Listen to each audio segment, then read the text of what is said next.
আপনি মনোযোগ দিয়ে কানগুলো খরগোশের মতো খাড়া করে যদি কথাগুলো শুনেন, আপনার মনে হবে আপনি এখানে বসে কিয়ামত চোখে লাইভ দেখতেছেন। লাইভ আল্লাহ এমন ভাবে বলেছে, সুবহানাল্লাহ পড়েন। তা আসুন আমরা সরাসরি কিয়ামতকে দেখে আসি। আসলে কিয়ামতটা কেমন বর্ণনা করছেন কে? আল্লাহ। সূরার নাম হচ্ছে সূরাতুল কারিয়া। কি নাম? আওয়াজ করে উত্তর দিতে হবে। সূরার নাম আল কারিয়া। চিৎকার মেরে বলেন সূরার নাম কি? আল কারিয়া। এটা মাক্কি সূরা। কি সূরা? বিশ্বনবীর জীবনের দুইটা পর্ব, একটা মাক্কি পর্ব আর একটা মাদানী পর্ব। এটা মাদানী পর্বে নাজিল হয়নি, এটা নাজিল হয়েছে মাক্কি পর্বে। এই সূরার আয়াত সংখ্যা 11। এটা কোরআনের 101 নম্বর সূরা। এটা আল কুরআন আল কারীমের 30তম পারায় অবস্থিত একটা সূরা। আমাদের অনেকেরই মাশাআল্লাহ মুখস্থ আছে না? ইমাম সাহেব নামাজে প্রায় পড়ে, অনেকেরই মুখস্থ। শুনতে শুনতে কবে যে মুখস্থ হয়েছে আমাদের নিজেরাও জানি না। সুবহানাল্লাহ পড়েন। কোরআনের ভেতরে খালি বরকত, এটার সাথে লাগলেই বরকত, মসজিদে গেলেই বরকত। মনের অজান্তে আমরা এই সূরাকে মুখস্থ করে ফেলেছি। কিন্তু এই সূরার ভেতরে যে আল্লাহ কোরআনের কিয়ামতের এত চমৎকার নকশা এঁকেছেন, এত প্রামাণ্য বর্ণনা দিয়েছেন, এটা আমরা অনেকে জানিই না। আসুন আমরা এই সূরার আলোকে দেখার চেষ্টা করি যে কিয়ামতটা কিরকম হবে। আল্লাহ একটা শব্দকে এই সূরার শুরুতে 3 বার উল্লেখ করে আমাদের দৃষ্টি আকর্ষণ করেছেন। আল্লাহ tried to draw our attention by mentioning 3 times a word, and that is al-qari'ah. al-qari'ah শব্দটাকে তিনি 3 বার উল্লেখ করে আমাদের দৃষ্টি আকর্ষণ করেছেন। একটা শব্দ 3 বার বললে মানুষের দৃষ্টি আকর্ষিত হয় না? যেহেতু এটা আরব দেশে নাজিল হয়েছে, আবার মক্কায়, মক্কার লোকেরা আরবি বুঝে, তাদেরকে প্রথম বলা হলো আল কারিয়া। তারা ফিরে তাকালো, কি আল কারিয়া? আবার বলা হলো মাল কারিয়া। কি মাল কারিয়া? আবার বলা হলো ওমা আদরাকা মাল কারিয়া। আবার তারা ফিরে তাকালো। দৃষ্টি আকর্ষণের জন্য আল্লাহ তাআলা 3 বার এই শব্দটা বলেছেন।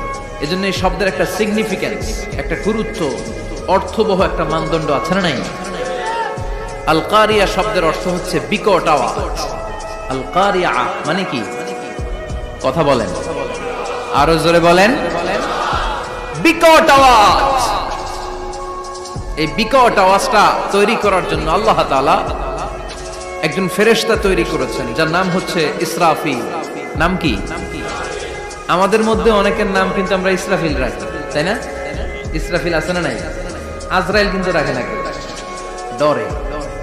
কেন রাখে না? ভয় পায়। কিন্তু ইসরাফিল আছে, আমার পরিচিত অনেকে আছে ইসরাফিল। তো এই ফেরেশতার পা হচ্ছে জমিনের নিচে, মাথা হচ্ছে আকাশের উপরে। এই ফেরেশতার কাজ হচ্ছে ওই বিকট শব্দ তৈরি করা। উনি একটা সাইরেনের মধ্যে ফু দিবেন, হুইসেল দিবেন, ট্রাম্পেট। ওই ট্রাম্পিটে, ওই সাইরেনে, ওই হুইসেলে ফু দিলেই শুরু হয়ে যাবে আল কারিয়া। মাল ওমা আদরাকা মাল। এই ফেরেশতার দায়িত্বই হচ্ছে ওই বাঁশির মধ্যে ফু দেয়া। Whistle, siren, trumpet. আরবিতে এটাকে বলা হয় আসুর। ইদা নুফিখা ফিস সূরি নাফখা ওয়াহিদা। যখন তিনি ওই সিংহে একটা ফু দিবেন, সব লন্ডভন্ড হয়ে যাবে, কিচ্ছু খুঁজে পাওয়া যাবে না। আল্লাহ ওনাকে তৈরি করেছেন শুধু এই হুইসেলের মধ্যে, বাঁশির মধ্যে 3টা ফু দেওয়ার জন্য। কয়টা? উনি সৃষ্টির শুরু থেকেই এই বাঁশিটাকে 2 ঠোঁটের মাঝখানে রেখে আল্লাহর আরশের দিকে তাকিয়ে আছে, and just waiting for the green signal. আল্লাহর পক্ষ থেকে সবুজ সংকেতের অপেক্ষায়। যখনই আল্লাহর অর্ডার করবেন, তখনই শুরু হয়ে যাবে আল কারিয়া। মাল ওমা আদরাকা মাল। সৃষ্টির শুরু থেকেই ইসরাফিল ফেরেশতা বিশাল সিংহাটাকে 2 ঠোঁটের মাঝখানে করে আরশের দিকে তাকিয়ে আছে, কখন আল্লাহ অর্ডার দিবে। অর্ডার দিতে দেরি, ফুৎকার দিতে দেরি নাই, ঠিক কি না? বিকট আওয়াজ, গগন বিদারী শব্দ, প্রচন্ড একটা সাউন্ড, জাইগান্টিক সাউন্ড। যে আওয়াজ, যে শব্দ কেউ শুনে নাই। শুনছেন? পৃথিবীতে আপনারা কে সবচেয়ে বেশি আওয়াজের কিছু শুনেছেন? সবচেয়ে বেশি আওয়াজ আপনার জীবনে ঘটেছে কোন জায়গায়? কি দেখেছেন যে অনেক আওয়াজ হয় সেখানে? বলেন তো। হ্যাঁ, বজ্রপাত, বজ্রপাতের আওয়াজ আপনি শুনেছেন, বিকট আওয়াজ, তাই না? বজ্রপাতকে আঞ্চলিক ভাষায় আপনারা কি বলেন? হ্যাঁ, ঠেড়া। ঠেড়া অনেক জায়গাতেই বলে ঠেড়া। নোয়াখালীতে বলে ঠেড়া হচ্ছে, হাতের উপরে আল্লাহ ঠেড়া হচ্ছে, আছে না নাই? তো এই যে ঠেড়া, বজ্রপাত, ইংরেজিতে বলে থান্ডার, আসলে এটার আওয়াজ বড় ভয়ঙ্কর, প্রচন্ড আওয়াজ। আচ্ছা, আর আপনি বলেছেন কি, গাড়ির চাকা যদি পাংচার হয়, হ্যাঁ এটা তো আওয়াজ হতে পারে। আমরা মাঝে মাঝে রাস্তায় চড়ি, আমরা দেখি ট্রাকের চাকা যখন পাংচার হয় আমরা লাফ দিয়ে উঠি, বিকট আওয়াজ হয়, ভয় পেয়ে যায়, এতে দুর্ঘটনাও ঘটে, ঠিক কিনা? আচ্ছা, এক নম্বরে পেলাম ঠেড়া, বজ্রপাত, দুই নম্বরে পেলাম ট্রাকের টায়ার পাংচার হলে। আর কে কি আওয়াজ শুনেছেন জীবনে? ভয়ঙ্কর আওয়াজ। কি করলে ভয়ঙ্কর আওয়াজ হয় বলেন? হ্যাঁ, কি করলে? ও ট্রান্সফরমার, ইলেকট্রিক্যাল ট্রান্সফরমার যদি ব্রাস্ট হয়ে যায় আওয়াজ আছে না নাই? পাওয়া গেল আরেকটা। আর কি আওয়াজ আছে? ককটেল মারলে, গ্রেনেড হামলা, বোমা মারলে, সিলিন্ডার ব্রাস্ট হইলে। আর আছে? হ্যাঁ, হাই স্কুলে দপ্তরি যখন ঘন্টার মধ্যে বেল বাজায় আওয়াজ আছে না নাই? হাতুড়ি দিয়ে লোহার মধ্যে বাড়ি মারলে আওয়াজ আছে না নাই? এগুলো হচ্ছে আমাদের ক্যাপাসিটিতে, হিউম্যান ক্যাপাসিটিতে আমাদের দেখা সবচেয়ে বড় আওয়াজ। কিয়ামতের দিন যে হবে আল কারিয়া, এই আল কারিয়ার আওয়াজ কি এই আওয়াজগুলোর মতো? চিল্লায় বলেন, এই আওয়াজের মতো। এজন্য আল্লাহ বললেন, আল কারিআতু মাল কারিআতু ওয়া মা আদরাকা মাল কারিয়া। সে আওয়াজটা ভয়ঙ্কর আওয়াজ। এটা বজ্রপাতের মতো না, এটা ট্রাকের টায়ার পাংচার হলে যে আওয়াজ হয় ওই আওয়াজের মতো না, গ্যাসের সিলিন্ডার ব্রাস্ট হয়ে গেলে যে আওয়াজ হয় ওই আওয়াজের মতো না, প্রাইমারি স্কুলে দপ্তরে যখন ছুটির ঘন্টা বাজায় ওই আওয়াজের মতো না। ওই আওয়াজটা এমন আওয়াজ, ওই আওয়াজ পৃথিবীর কেউ শোনে নাই। সেটার নাম হচ্ছে আল কারিয়া, মাল ওমা আদরাকা মাল, বিকট আওয়াজ, বিকট ভয়ঙ্কর ট্রাম্পিট।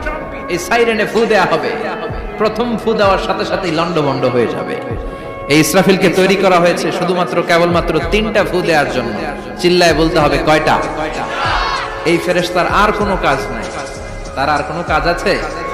ঠিক যে মুহূর্তে, এখন আমার ঘড়িতে বাজে 9:50, রাত 9:50, ঠিক এই মুহূর্তে যখন আমরা তাফসীর শুনছি, ঠিক এই মুহূর্তেও ইসরাফিল ফেরেশতা সিংহাটাকে 2 ঠোঁটের মধ্যে লাগিয়ে আল্লাহর আরশের দিকে তাকিয়ে আছে। ওই যে সৃষ্টি শুরু থেকে তাকিয়ে আছে, আজ অবধি তাকিয়ে আছে। যখনই গ্রিন সিগন্যাল আসবে মুহূর্তেই শুরু হয়ে যাবে আল কারিয়া, মাল ওয়া মা আদরাকা মাল। আল্লাহ বললেন সে আওয়াজটা হবে বড্ড ভয়ঙ্কর। প্রথম ফুৎকার যখন দেয়া হবে, এটার বলে নাফখাতুল ফাজা। দুনিয়ার সব মানুষগুলো অবাক হয়ে যাবে, পুরো পৃথিবীটা কেঁপে উঠবে, পৃথিবীর বিল্ডিং গুলো দুমড়ে মুচড়ে পড়বে, পৃথিবীর বড় বড় যত পাহাড়গুলো আছে তুলার মতো বাতাসে পাহাড়গুলো তুলিত হতে থাকবে। আল্লাহু আকবার।